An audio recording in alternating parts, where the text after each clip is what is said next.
3 days to drive, and Jim Cantore would be telling us why we were about to die the next day if we left our motel room.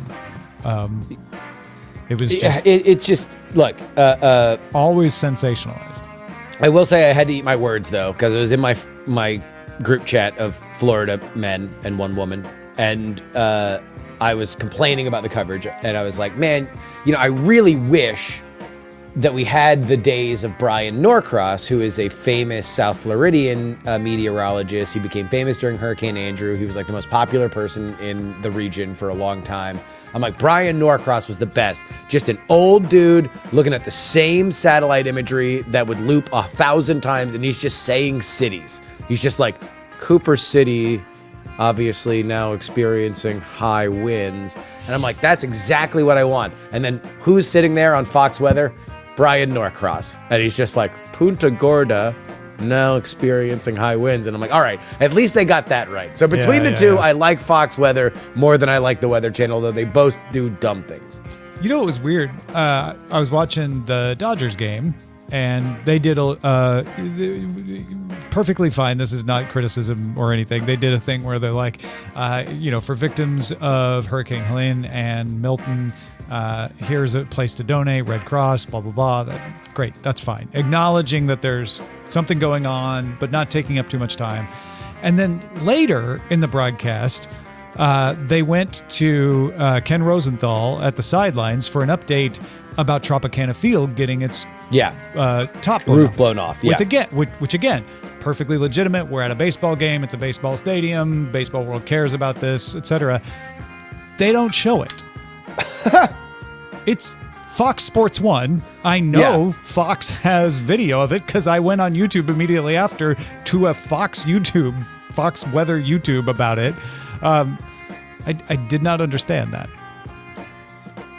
Maybe it's a decision that they make that they don't want to take the audience out of the candy game of baseball. They don't want to sensationalize the weather by...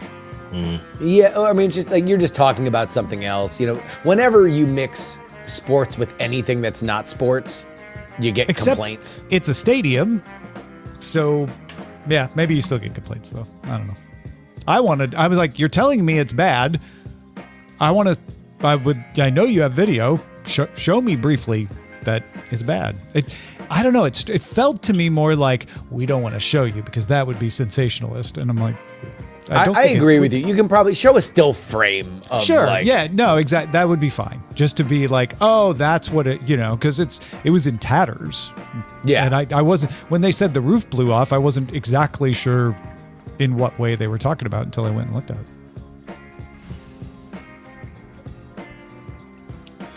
Roof came off my elementary school from a tornado when I was a kid.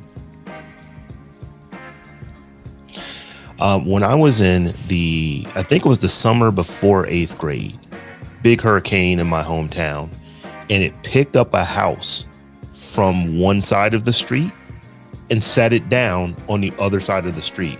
Wow. And there was minimal damage other than the fact that this house, it was like a, one of the prefab homes where they, drive it on a truck. Sure. But it was, even the furniture was still like it'd been moved around. It wasn't like, perfect, there was not very much damage, and they were simply able to go pick it up, put it on a flatbed, drive it back across the street, put it back on the foundation, bolt it down. No kidding. And the folks were back in it literally like the next day. And weirdly, they were in a different congressional district for one day. And here's the thing, where I live, where I grew up, that is not a uncommon thing because they cross the street quite regularly in Northeast Ohio. That's funny. That's wild, though, that they were able to just put it back on the foundation. Too. Hitting record.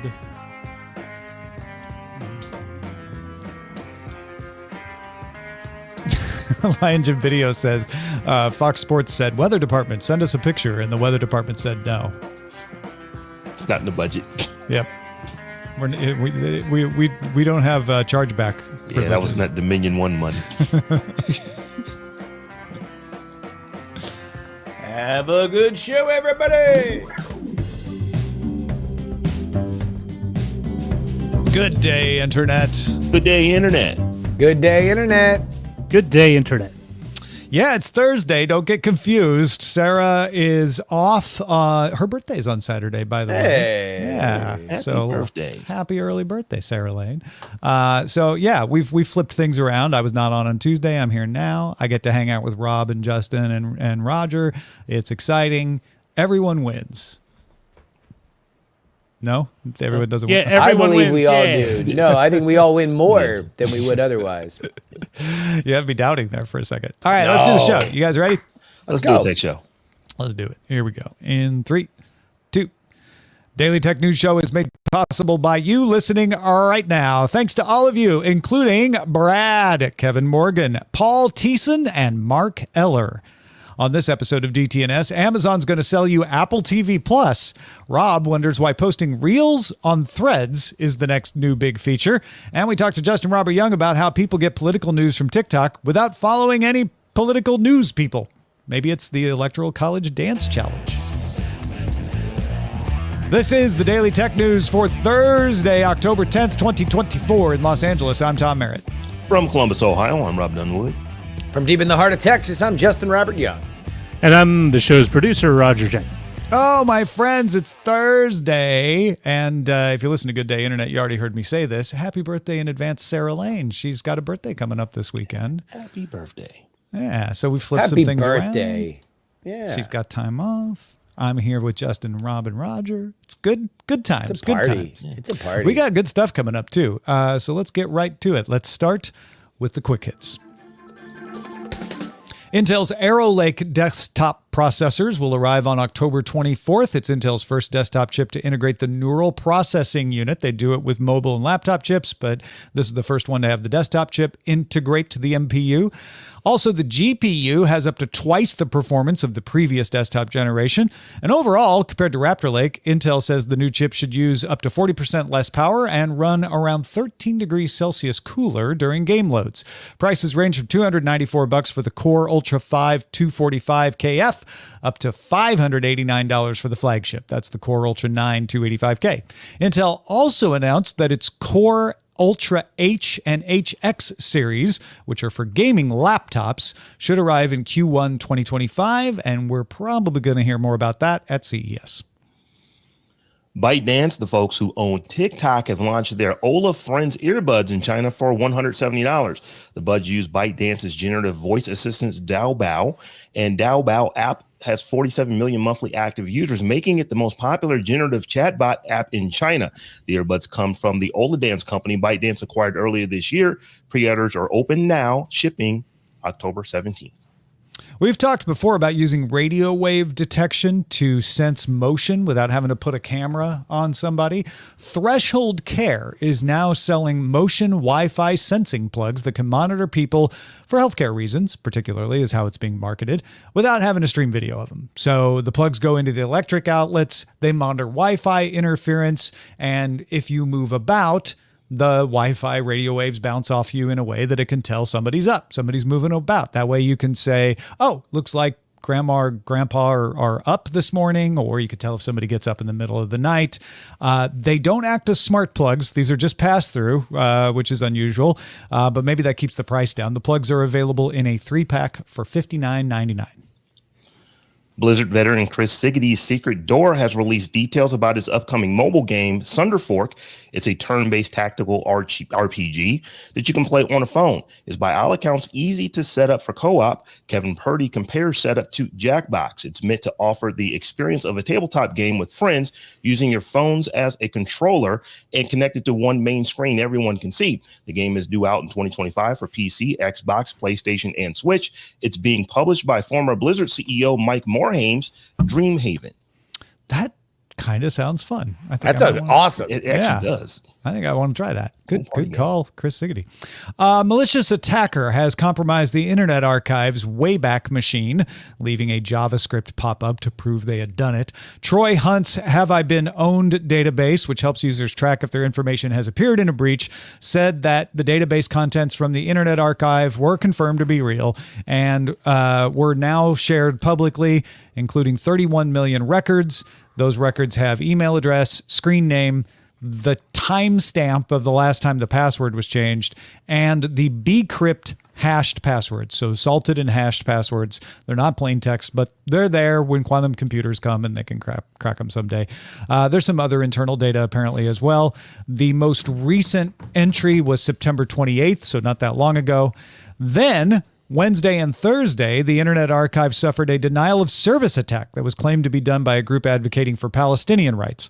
The same group has taken credit for previous denial of service attacks against other organizations like the UAE Bank, and also previously against the Internet Archive back in May. That group claims its attack against the archive.org is happening because it, quote, belongs to the USA. It is not believed that the denial of service attack is being conducted by the same people who executed the data breach. Those appear to be separate things.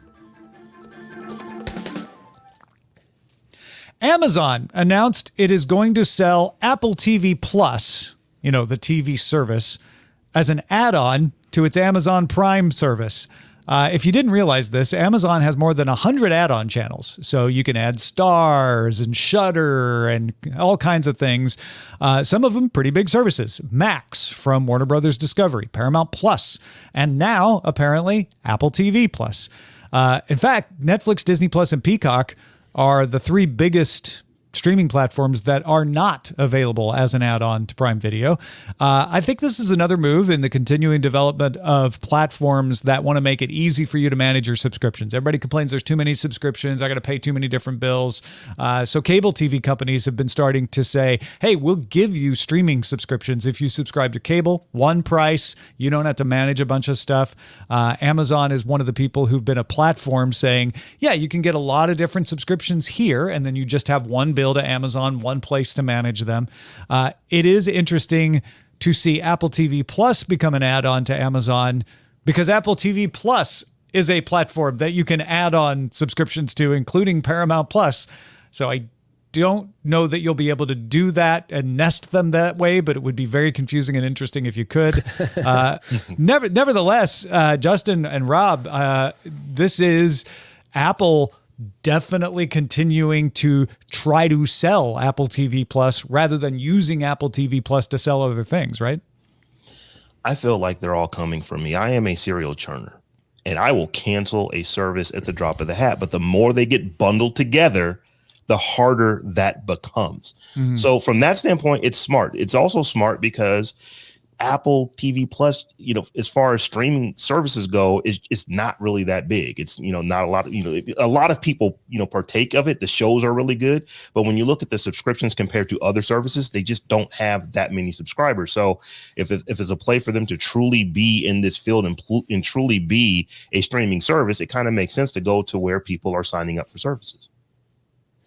Yeah. It's also the end of the era of hardware-specific streaming services, which seemed to be especially the move for Amazon and Apple back in the day. Amazon, obviously the leading e-commerce website. They are selling their own hardware. They are at the bottom of the market, and Amazon Fire Stick is very, very effective. They want you to buy several of them to put in all your televisions, and therefore they would offer this content along with it. Oh, Lord of the Rings and NFL football and everything in between.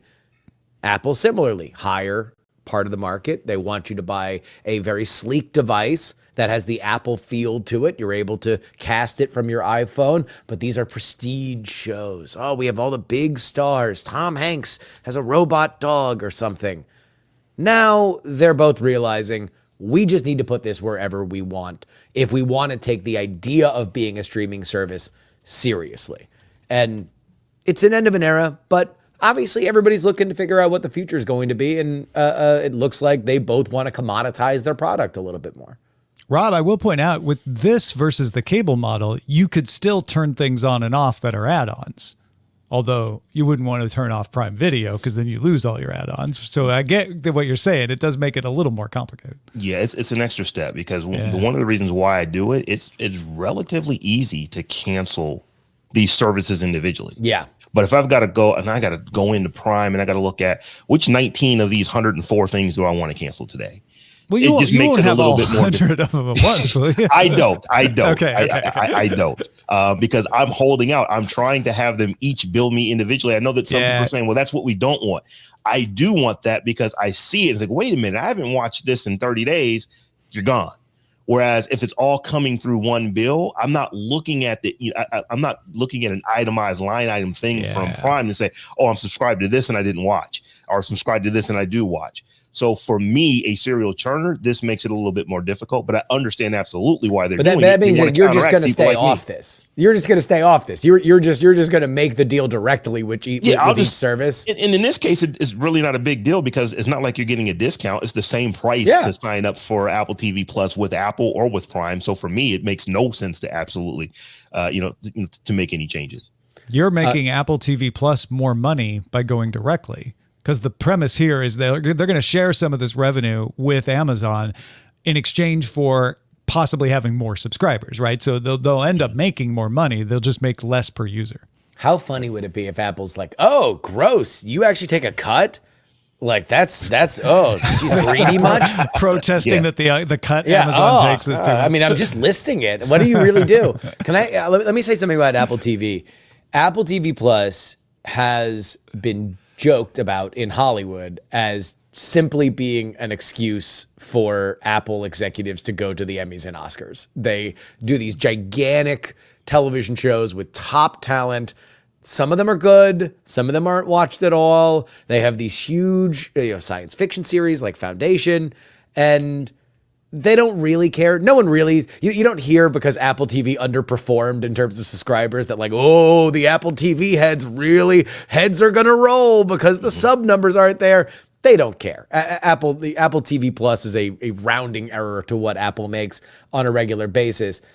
But it is interesting to see them take this element of services more seriously. And Tom, you were mentioning that is just a larger trend for Apple. Yeah, they have been pivoting to services for about 10 years now. It's a slow motion pivot, but this is a significant step. They used to be awful at it. They used to stink at it. Yeah. Oh yeah, so iCloud in its earliest days was just a wreck. And I still would have considered Apple TV Plus to be a loss leader for services, right? Because what they really want to sell you is the bundle, the Apple One bundle that gives you Apple Music, iCloud, Apple TV Plus. And I think Apple has seen Apple TV Plus as being a way to get you into that larger bundle where iCloud and Apple Music are probably the biggest, most valuable parts of that. Maybe you're into Apple Fitness, maybe you're not, but they want to get you to bundle it all together. They don't care about individual Apple TV Plus subscribers, or at least they didn't until they pull this move. This move says, we want to get people into Apple TV Plus, and then maybe that's a way to get them into the wider ecosystem of other services as well, possibly sell them some hardware. But yeah, it is one of the most definitive signals that Apple has moved on to definitely prioritizing services over hardware. It's interesting to see. Well, folks, Meta is adding more features to Threads. The company is testing out a new feature that would allow users to post IG Reels directly to post in Threads. App researcher Alessandro Paluzzi found a new option in the Threads Compose box that will allow you to pick Reels from your account and insert them directly in Threads. Users aren't really sure what the angle is here with Meta for this feature. I'm one of those users. It's already pretty easy to post Reels to Threads as it is, and this doesn't really help with the engagement bait issue Meta acknowledged that they're going to correct earlier this week. So, I don't know what's going on with Threads. I am one of the people who moved over from Threads, from X. I really like the service, a lot, but there are some holes. It is not a replacement for X or for Twitter for folks who go back that far. So I'm just wondering what and just to make I know that you have felt some kind of way about Threads since it's come out. Is this one of the things that is going to allow or just going to get more people like you to want to use it, putting Reels in Threads when Meta itself already is able to put Reels in Instagram, which is where most people view them? I guess they do it in Facebook as well, but I'm just not certain that I understand what this particular strategy is when there's so many little things that it seems like Threads could fix that would make their users very, very happy.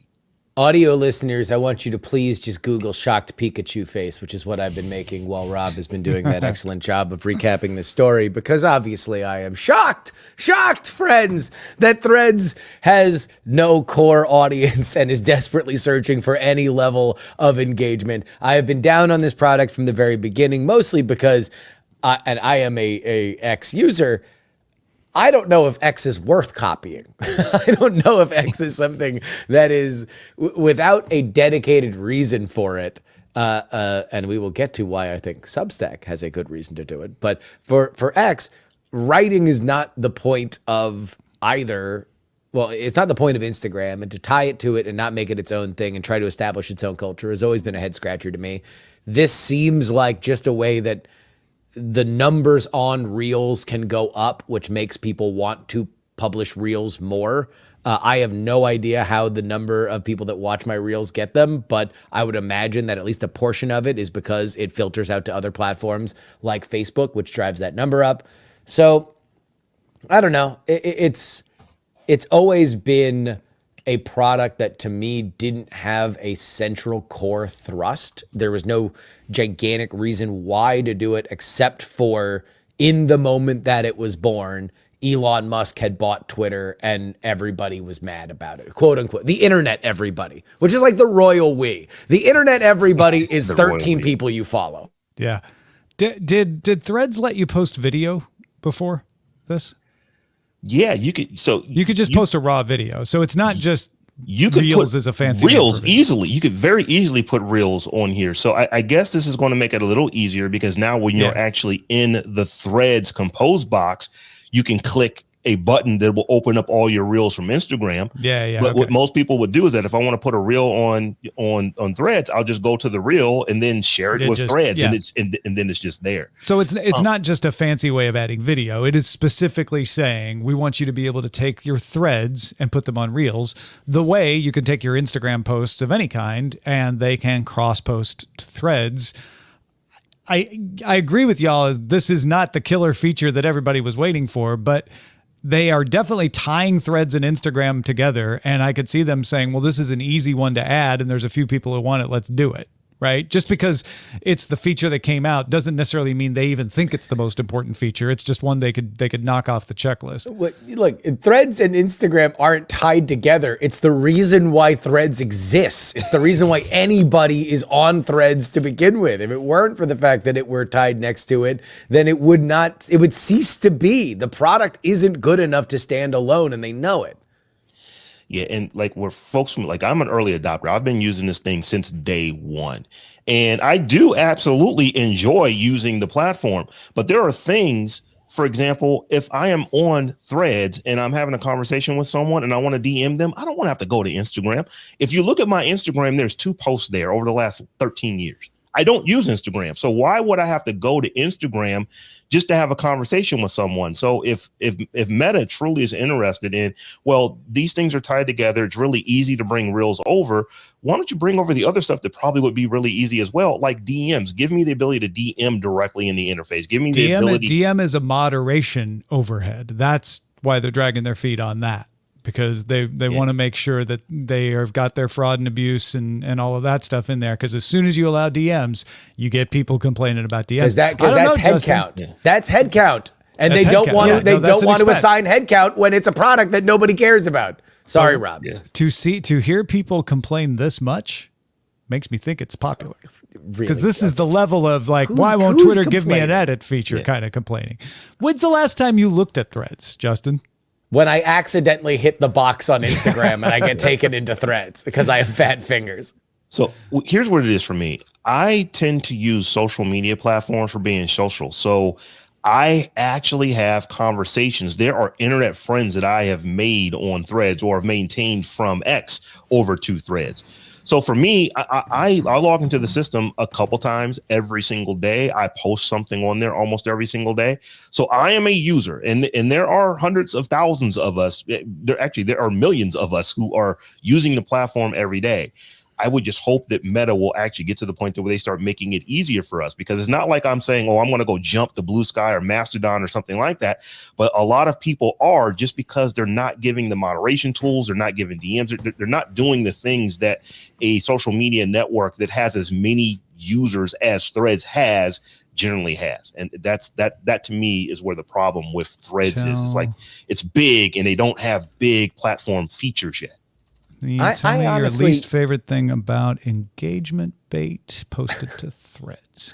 I honestly just don't know why they didn't just build out a more robust text only thing that they could just flow into Instagram and just make it a platform. Isn't that what they did? But they had to silo it into this other thing and call it a fake other product, which it's not another product because it's tied to Instagram. Honestly, only when I'm reason using that they Threads, built sometimes I realize I'm using X, and I get the two confused, for good or ill. I think that's a whole other conversation. The reason Meta built this on top of Instagram is because they knew that they were going to immediately have 100 million people using it. Of course. Yeah. They weren't going to have to go through the growing pains. It's a separate that's product the reason. now. That's why. But you made that decision. Now make the platform not suck because you have hundreds of millions of people on it. Do you think it sucks? It doesn't suck. It just doesn't do the things that I would expect a platform.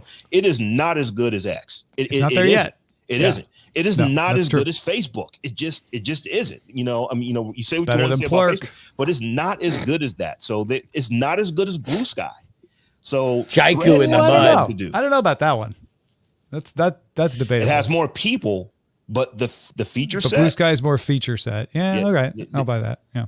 Shout out to Blueski. We didn't mention Reddit, folks. Sometimes you just escape from it all and you go to Reddit. If you would like to tell us what to talk about on the show, we have a subreddit. I used to say go to dailytechnewsshow.reddit.com, but I don't think that works anymore. So go to reddit.com/r/dailytechnewsshow or just find the link in our show notes. It'll take you there.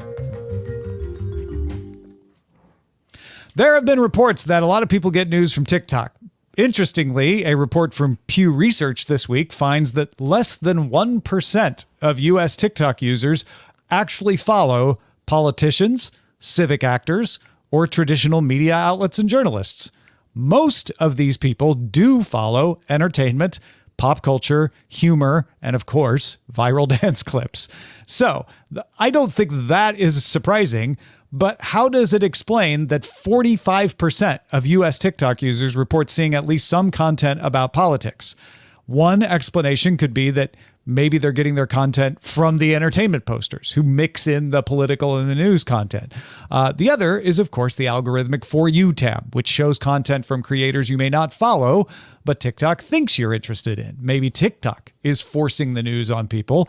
I think depending on which one this is, it colors your view on what TikTok does. Justin, where do you fall? I don't get as much politics stuff as I want. Well, I want to odd.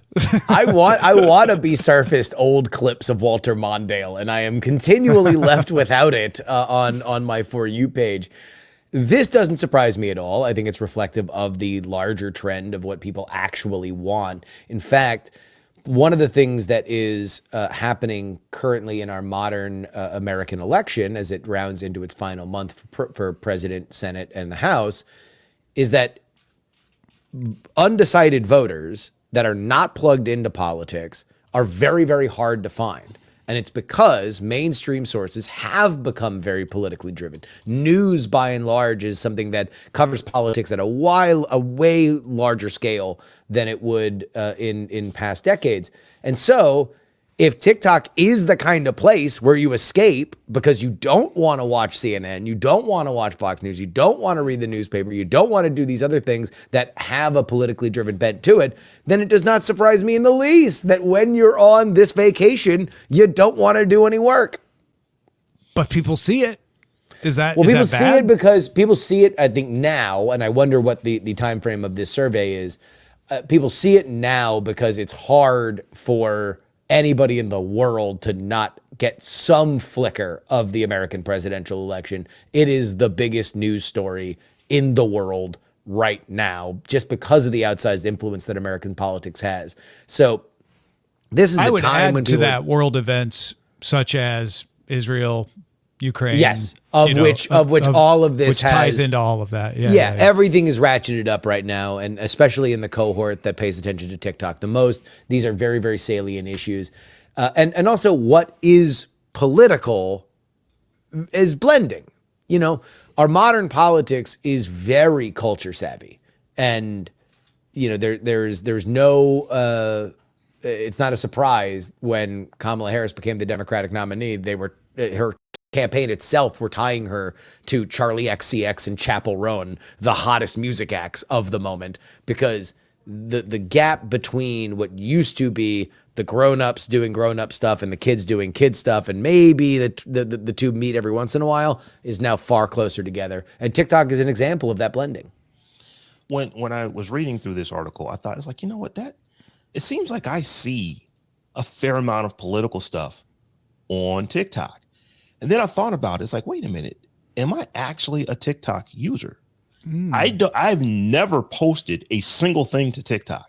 And I had to think about it. If I have a TikTok account, I can't remember what the username and password is for it, because I would say that 99% of the stuff that I see on TikTok, I don't actually see it on TikTok. I see it shared somewhere else.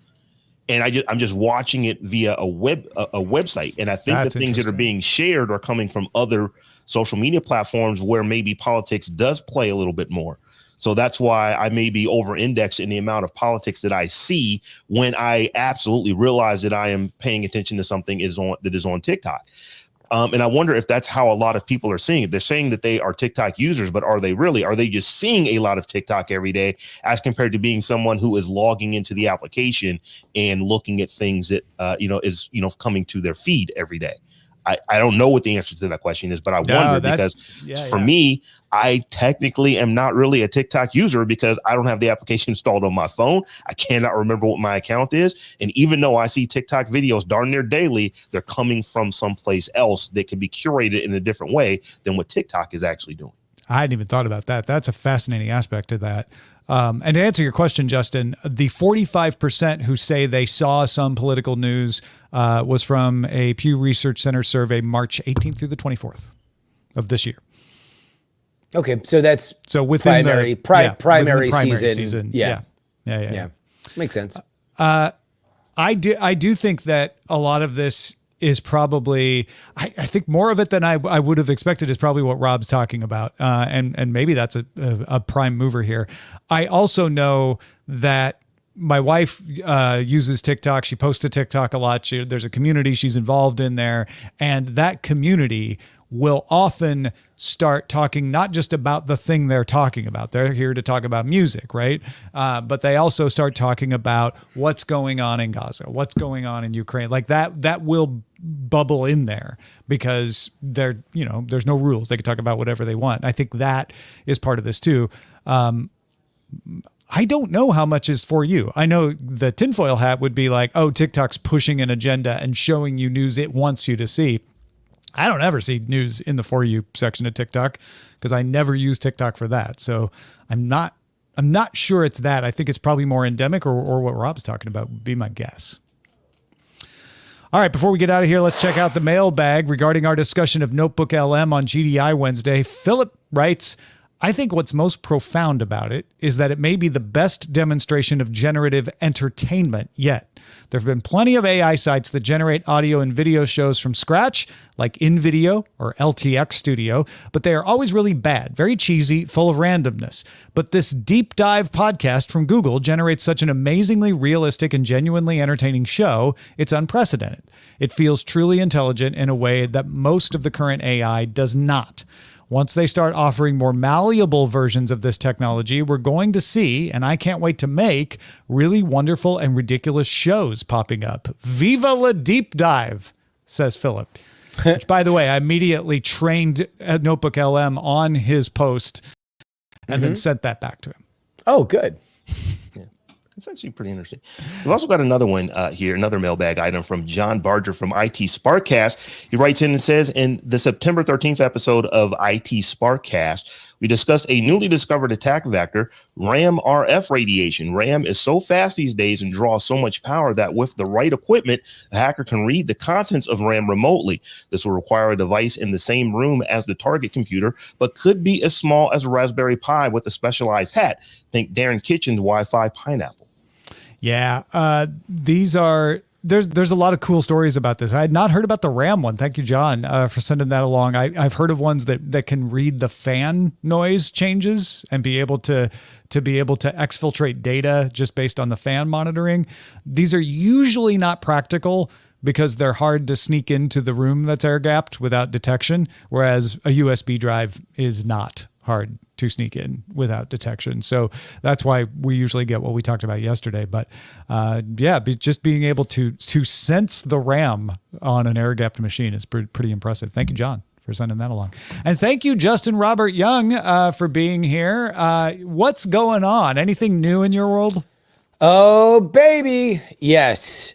I have made the decision to take my talents to Substack from Patreon on the Politics program.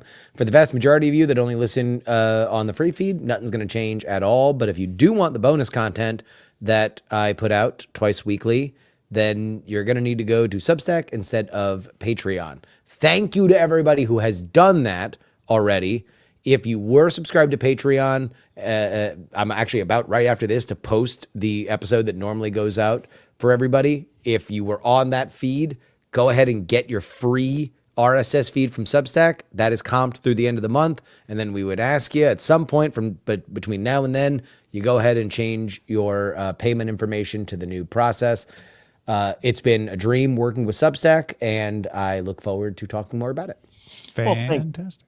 Thanks to you, Justin. And we're going to talk more about this in GDI. But if you want a recap of the week's tech headlines with insights on how technology affects and disaffects community of color, then check out the Tech John, where hosts Robb, Dunewood, Stephanie Humphrey, and Terrence Gaze. Somehow those names sound familiar to me. Dive into the top tech stories of the week, delivered from points of view you don't always hear in mainstream media. New episodes land Tuesday afternoons. Find it wherever you get your podcast, or visit the Tech John. That's the Tech JAWN.com. You should check it out, Rob. The fact that the main host is especially good, I've noticed. Does he have a deep voice? He does. Tell you what, hell of a hat game. Hell of a hat game on that host, too. That's a great shot. With a deep voice. Yeah. Well, as Rob mentioned, stick around for the extended show, Good Day Internet. Justin just moved his podcast, so we're going to talk to him about why did he do it? How did he do it? What did it take to do it? What were the pitfalls? What are the solutions? All of that is going to be discussed and more, so stick around for that. You can also catch the show live Monday through Friday, 4 p.m. Eastern, 2000 UTC. There's details about that at dailytechnewsshow.com/live. We'll be back tomorrow talking about backing up your data before the next natural disaster with Patrick Norton, and Len Peralta will be here too. Talk to you then. The DTNS family of podcasts, helping each other understand. Diamond Club hopes you have enjoyed this program. Good show, my friends. Well done. Good show. Showbot.tv/DTNS2 if you'd like to get in on the name game. You can submit those in the Twitch chat and the Discord chat. Or just go to Showbot directly and submit them. Right now, our top, we have 10 votes for 29 titles. So there's room for your vote to make a difference. Yeah. Your vote matters. Your vote for once matters. It will really matter today. Yeah. There's only two votes separating the top vote from the rest of them. About half of them have one vote. Is this the killer feature you were waiting for? Ooh. From Zoe Brings Bacon. Just in time for spooky season. Is this the killer feature? Indeed. Yeah. That's good. I did my politics transition. I don't really remember how. I clicked a link in an email that didn't take me where I thought it was going to take me, but then I went into the settings and then I found the subscription thing.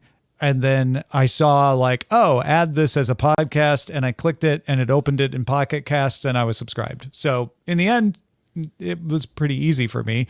I'm sure everyone else had a very easy time, right, Justin?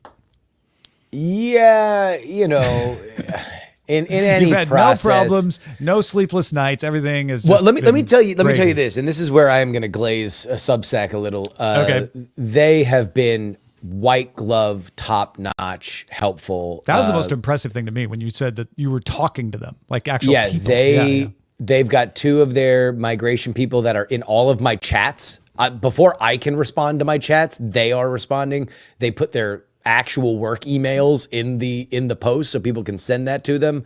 I have sent them. I told the migration team, I'm like, look, part of my audience has come from tech networks, which means we got some real edge cases. We got roll your own Linux servers that don't trust mainstream. Like, this is not a normal crowd. Like we got some people, and they're like, bring it on. And without a doubt, every single person, I had somebody say on Twitter, your RSS feed's broken.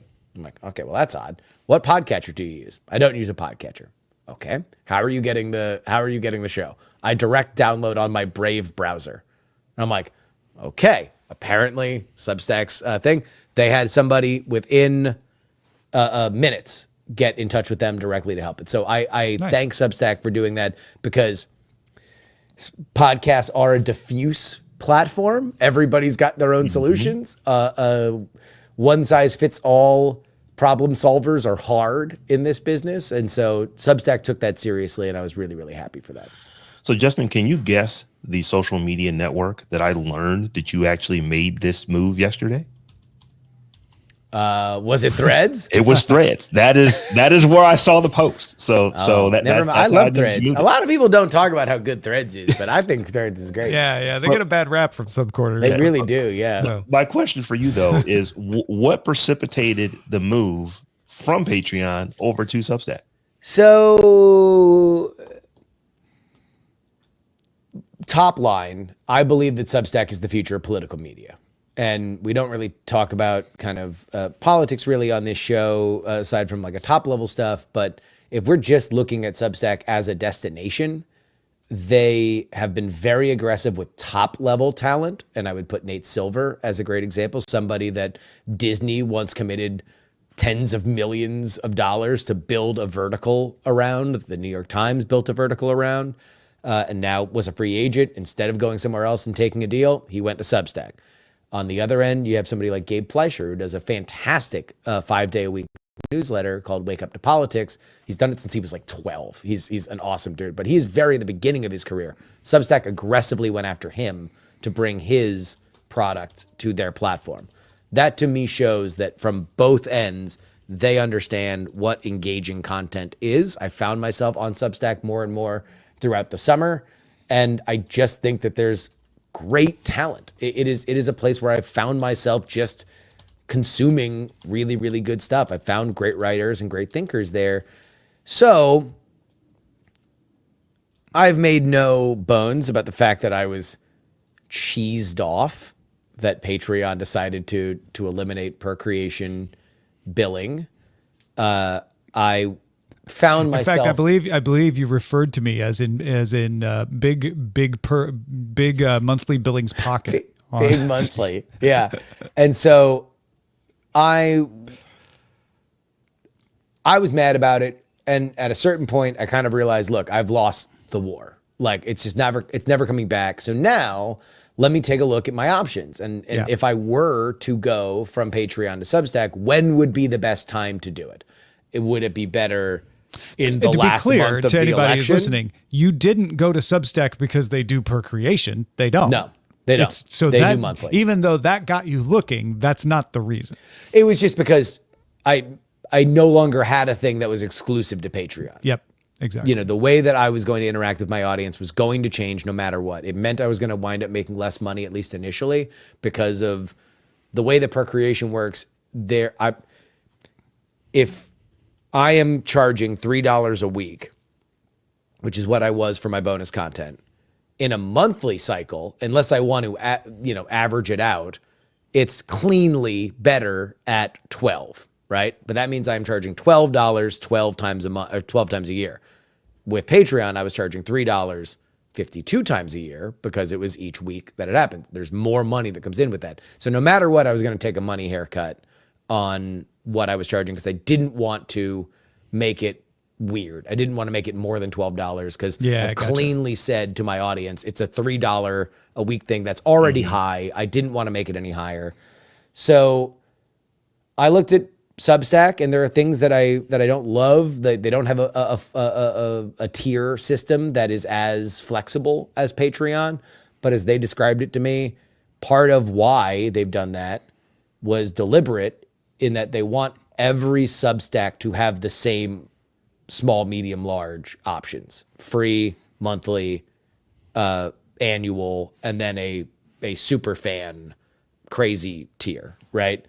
And they do that to avoid choice paralysis. So now I don't have to think relative to each thing. It's like, if I like Nate Silver, so now I'm a manual on Nate Silver, but now I find this Justin character. Okay, I'm going to give him a tryout with a free. And now I've read him enough. I've gotten frustrated because I've hit paywall lines in his stuff. Okay, fine. I'll step one up and do monthly. The biggest thing is that they care about collaboration. They have built in things to their platform that are just more defined for what I'm doing, which is political and cultural commentary. I think their site looks better. I think their app is better. It was very terrifying to do. You know, in this world, safe money is really terrifying to let go of. Yep. You may not get it back. You never know. There's no guarantee.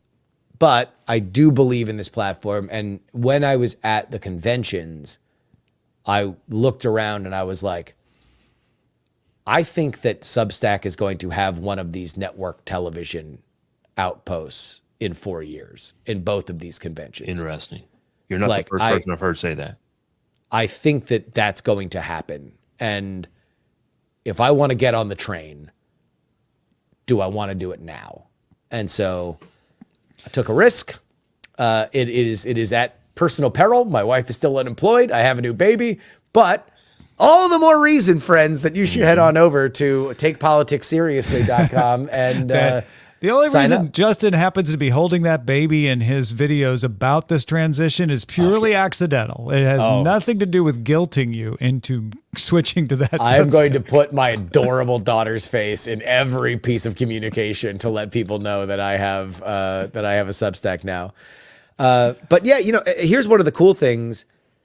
Tom, you have your Substack, which is daily for tech news. Yeah, the I Daily love Tech it. newsletter. I think it's awesome.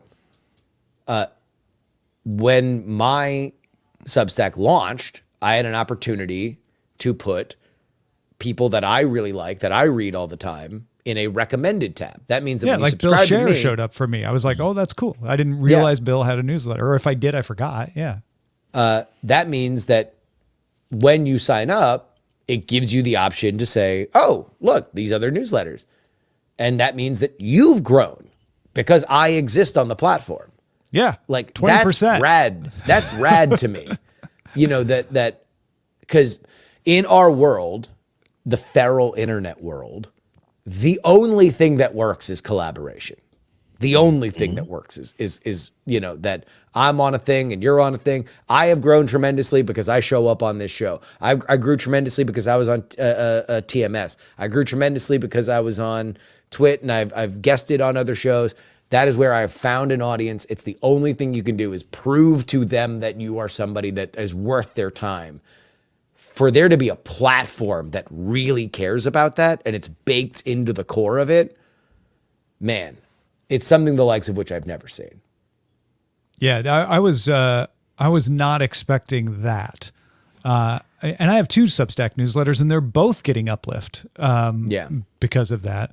And, you know, I went into the Substack has this chat feature, and I was like, hey, lots of new faces. Welcome, everybody. And it was like, Jerry made me do it. Jerry made me do it. Jerry, like over and over and over. So, you know, it's very clearly not an accident. And yeah, what comes around goes around, because while I'm sure you're right that you gained some politics folks, especially in the early days from being known on here, eventually the same thing happened in reverse. People found you through other means and then heard me come on PX3 and were like, oh, let me check out Daily Tech News Show. I've had people say that in emails and posts and stuff like that. So yeah, collaboration, being on other people's shows, that is the name of the game in what we do. You're 100%. And I will say Substack asked me like, hey, what's a list of Substack people that you would want on the show? And they're doing reach outs for me. Like they understand that from their perspective too, because they're like, hey, let's facilitate these collabs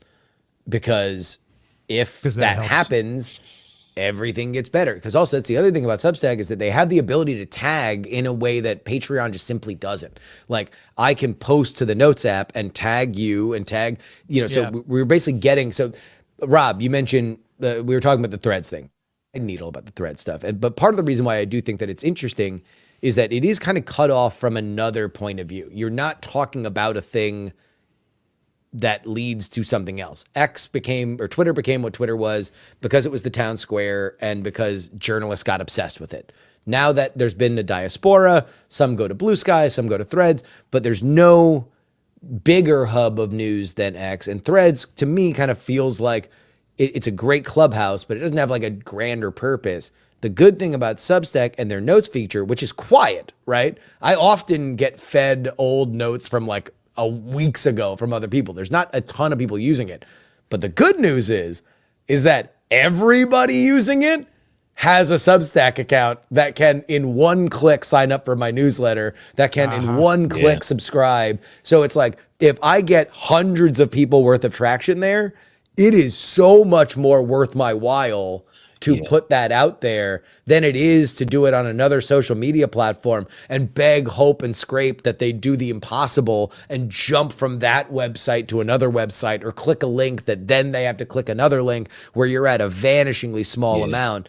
It's great for mindshare, so I'll still post stuff like that on Twitter, but that's for laughs. That's for a message board that I like to interact with. It's not for money. The money is interacting with this kind of stuff on Substack. Yeah, I don't want to put words in your mouth, but it also sounds like they're hustling right now. They know that this is what we see, and here's the level of work that we're willing to put in to get to it. So, like, you're the second person in probably the last couple of months that I've heard move over to it, and it's just excited about everything that Substack is doing for them on that platform.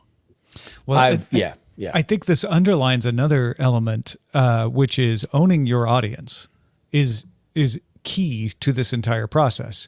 Patreon, from the beginning, has said, we want you to own your audience. If you want to leave Patreon, you should be able to take your audience with you, which is why Justin was able to do this. Substack is the same way. You can take your audience from somewhere else into Substack. You can take it out of Substack. And it allows you to be able to do this kind of move in a way that you wouldn't otherwise. That's pretty important. It's pretty important. Portability. Yeah, it's I'm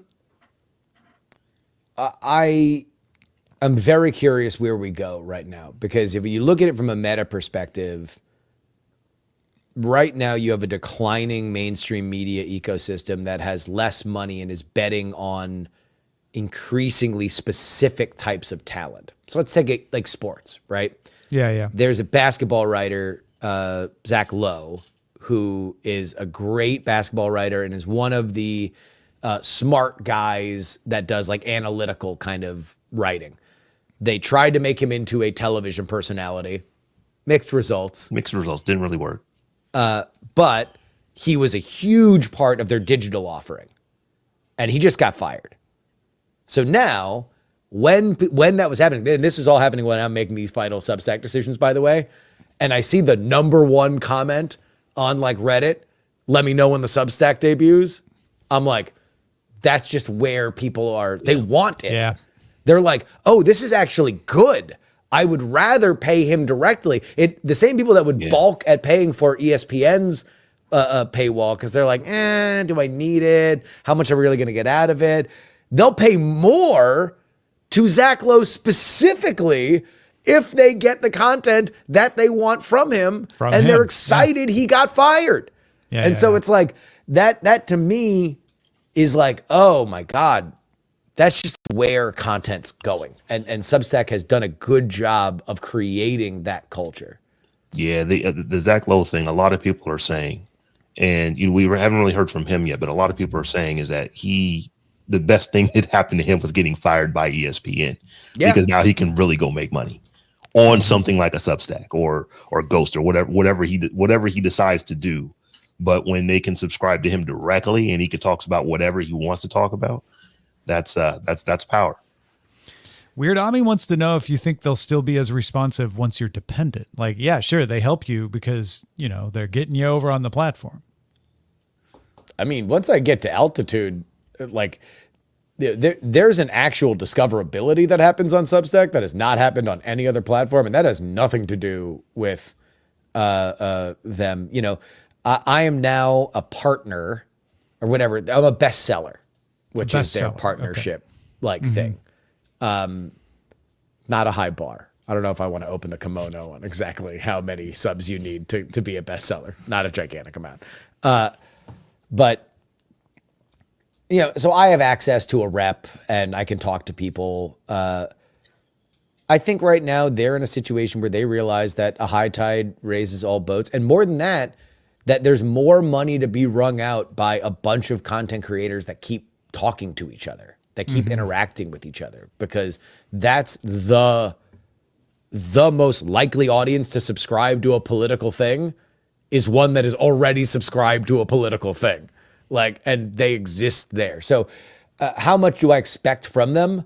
I don't know. I will say, from where I came from, that didn't give me a heads up or an email before they changed the way I interacted with my audience, and then even then didn't have the gumption to say it was their decision, that they had to shift blame. Which the further I get away from it, the more I find reprehensible, because essentially you're saying, oh, you guys don't even control your own decision making.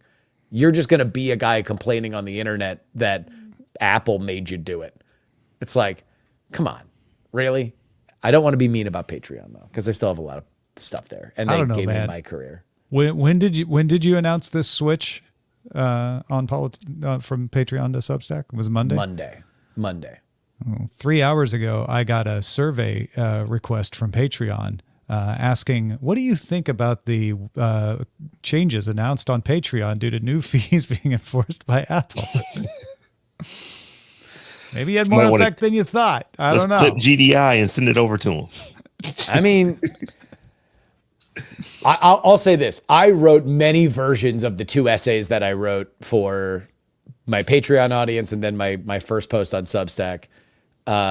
The biggest revisions were me getting out of my feelings, because I had a real Dear Patreon letter in there where I was, I loved you, man. So it was about it. Okay. Oh, dude, it was Kanye West during the Katrina benefit. Like, I was sparing no.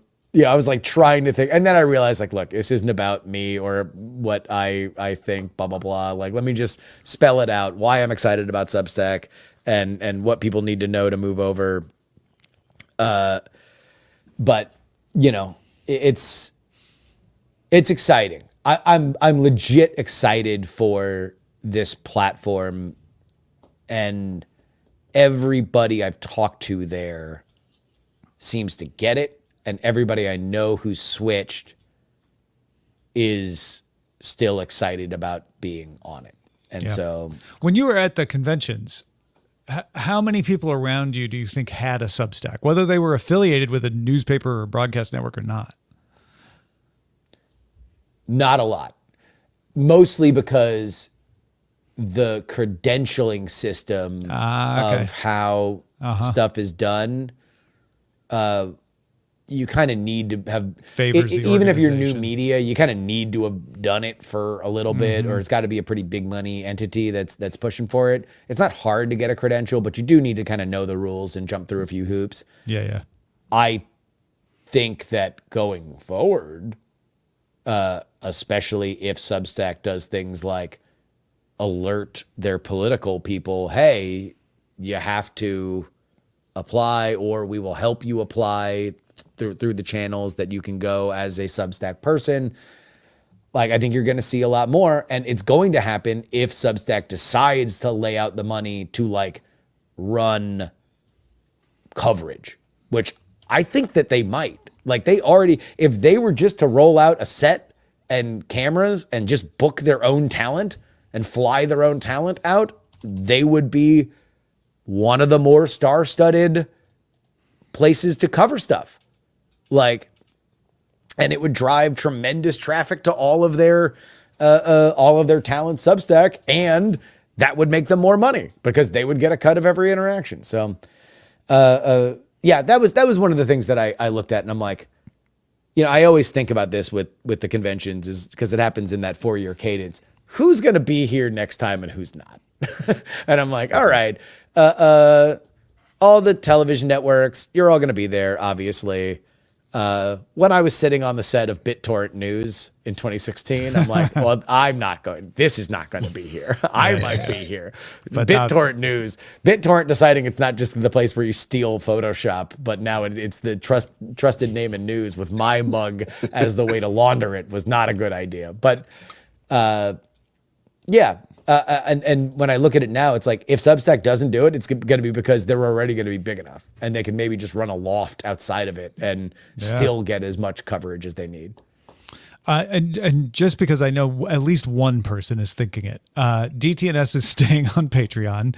We also have a Substack. So this is not some subtle way, because I've been talking a lot in the editor's desk and stuff about, we're planning for 2025. So I don't want people to get the wrong idea there. I don't think it makes sense for everybody. I do think that the one thing that I will say, I've gotten this a lot, is like, well, why not just start both? And I think what you were doing, Tom, is two different products. And I did, when I had a Patreon, I had a Substack that was a free political newsletter, but I wanted it to be a separate product because I don't want to be in a situation where I want to take advantage of each platform's specific features.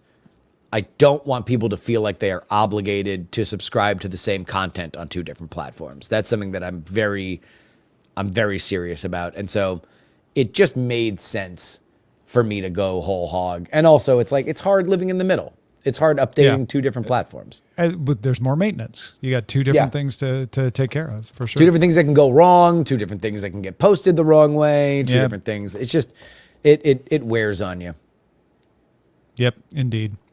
Well, we don't really have a whole lot of time, but I just want to throw this out because I think it's hilarious. 404 Media reporting that someone using a program called AI Hawk. Anybody heard of AI Hawk? I had not heard of it before. I had not heard of it. Tony's brother. It allows you to automate filing for a job. So the software is meant to be like, hey, just get your resume and your details together, and then AI Hawk will make the job application process easy.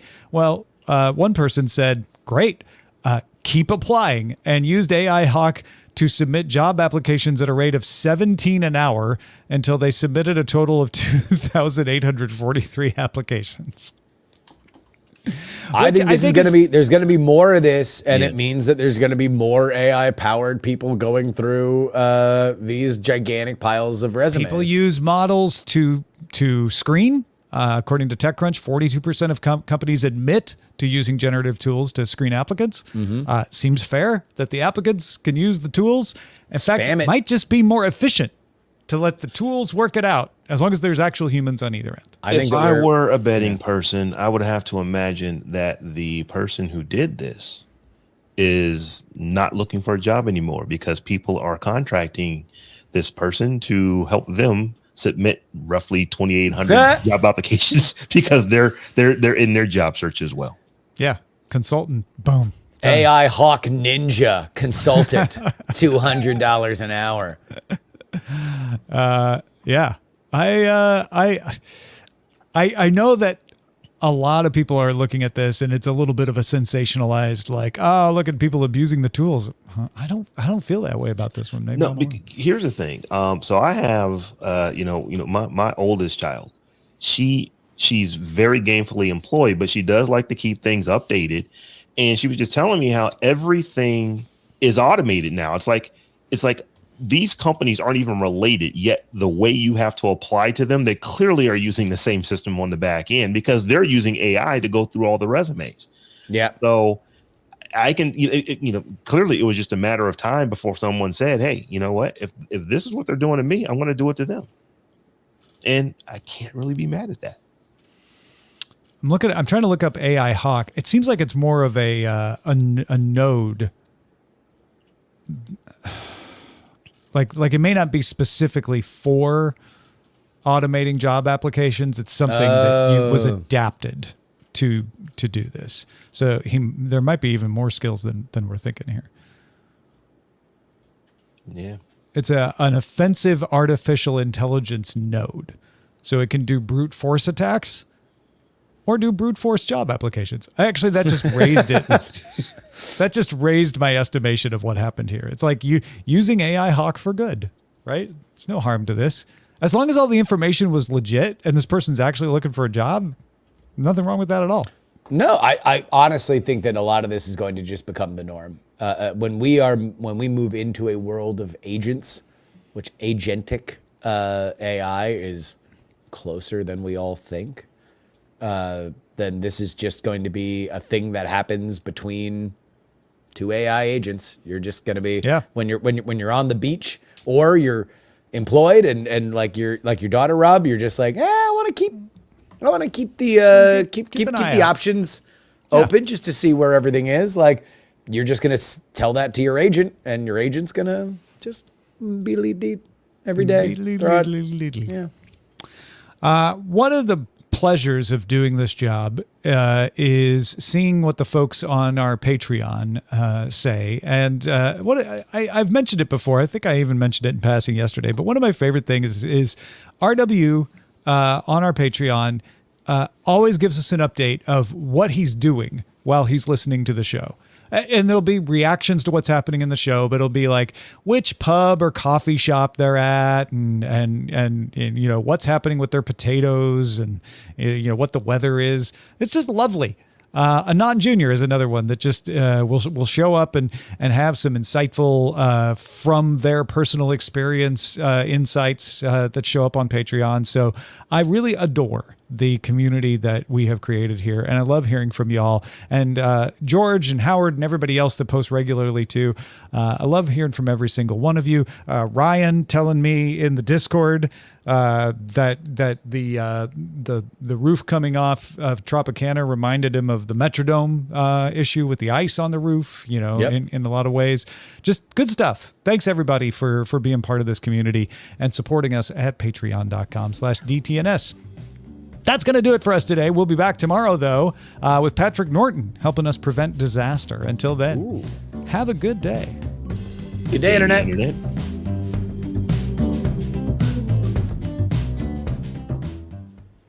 I mean, that's overselling it to say he's going to prevent disaster. It's to prevent your data from having a disaster because of another disaster would be more accurate. That's too long for a hook. Just go for the first one. Exactly. Thank you. Patrick saves the day. We are still live. We're going to choose some titles and thank some people. Got lots of great people on YouTube watching us. Hi. Thanks for being here. Lots of folks on Twitch also with us. Malin just resubscribed on Prime for the 10th month. Pele Glendale cheered us with 122 bits. We had Zoe with some bits. PC Milesy with 100 bits. Possum42 resubscribed for the 46th month. PC Milesy for the 47th month. Stealth Dave for the 16th month. Lots of good folks on YouTube and Twitch helping us out. Showbot.tv/DTNS2. Top vote getter is from Weird Ami. Make threads great for once. Stealth Dave with Electoral College Dance Challenge. Moose2271. Very confusing and interesting. And Zoe Brings Bacon with, is this the killer feature you were waiting for? We also got TikTok politics, whether you want it or not. I liked it. The slow motion pivot from Zoe Brings Bacon. That's Apple. They also had the bundle hustle from Weird Ami. The bundle hustle. I feel like it's, although I like Make Threads Great for Once the most, I feel like that's a third rail we don't want to touch. Perhaps. Roger, what'd you go with? Did you touch the third rail? I touched Larry in Atlanta's TikTok politics, whether you want it or not. There we go. Matt Parsons wants to know if We're Not Wrong is moving to Substack. As you will hear in the new episode that went up today, that is not my decision. I am 1/3 of a group there, so that is up to them. I think that they are both eagerly waiting to see what my bank account looks like in 3 months before they decide to make a similar decision. You know, right, sometimes it's a first mover advantage, but sometimes the first guy through the door is the one that gets shot. Yeah. Sometimes you're Facebook, sometimes you're Friendster. Yep. GDI top vote getter Weird Ami. Justin Robert Young dishes about his Patreon ditches. Ooh. Nice play on words. Batfik, dear Patreon, it's not you. Sorry, it is you. No, nothing. All right. Careful, it's not AI Hawk Tua. That's different. Wah. Happy birthday, Sarah. Thank you, Nick with a C. Obligatory. Brute force job applications. There's the Stoic Man's Substack. A play on politics. Oh, I get it. Every vote counts on DTNS. Tony's brother, AI Hawk. Brute force job applications. Although we talked about it for 2 seconds, but yeah, it's good. I don't know. We could go with dishing about Patreon ditches. Stop vote getter. You cool with that, Justin? Yep. All right. Done. Let's do that. Thanks, Weird Ami. Thank you, Weird Ami, and thank you for everyone being here. Yeah. We're probably going to do a raid on Twitch, is my guess. No raid today. No Tom. raid. No raid today? Why are we not doing a raid today? Twitch is broken. Oh, there's no raid today because Twitch is broken. Thanks, Yeah. everybody. Goodbye. Bye. Good day, Tomorrow Internet. with Len Peralta and Patrick Norton. Goodbye, Disco.